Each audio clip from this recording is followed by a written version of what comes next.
En tant que peintre, vous allez devoir être débrouillard. Voilà. Vous allez vous inscrire dans la débrouillardise à un niveau vraiment très élevé. Vous allez devoir apprendre à réduire vos dépenses au maximum. Et pour réduire vos dépenses au maximum, ce n'est pas tout que vous allez acheter si vous vous lancez dans la peinture. Vous allez devoir apprendre à confectionner certains éléments dont vous avez besoin. Là, on n'est pas au Moyen-Âge ou à la Renaissance. Donc, bon, pour ce qui concerne les peintures, achetez de la bonne peinture. Voilà.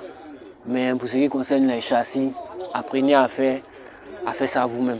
Peut-être que je vais faire une vidéo où je vous montre comment confectionner un châssis. Voilà. Et puis comment fixer une toile sur un châssis. Peut-être que je vais faire aussi une vidéo où je vais vous montrer comment confectionner un chevalet. Et c'est les deux éléments qui sont importants. Si vous n'avez pas les moyens d'acheter ce genre d'objet, je pense que ça ne devrait pas être un frein pour ce qui concerne le fait de vous lancer dans l'art. Si vous n'avez pas les moyens d'acheter un objet, confectionnez-le. C'est tout, c'est le conseil que je peux vous donner. Parce que moi aujourd'hui, si je peux me permettre d'utiliser la peinture qui coûte 10 000 et acheter même plusieurs paquets, dépenser des centaines de mille dans juste de la peinture, j'estime que c'est une chance, le fait de pouvoir aussi acheter du bon matériel pour travailler. Mais dans les débuts, ce n'est pas ce que j'ai fait. Je n'ai pas commencé directement avec ce type de matos. Et même ça, ce n'est pas le meilleur matos. Voilà.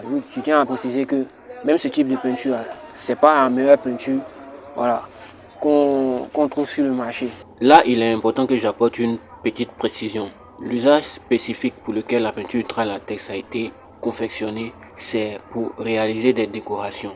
Mais certains artistes, voyant la qualité extrême de ce produit-là, l'ont détourné et ont commencé à réaliser des toiles avec.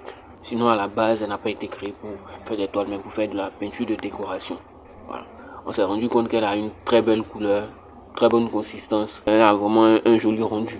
Donc c'est pour ça que vous allez voir qu'une grande majorité de peintres qui ont l'habitude de réaliser des toiles ici en Côte d'Ivoire utilisent la peinture ultra-latex.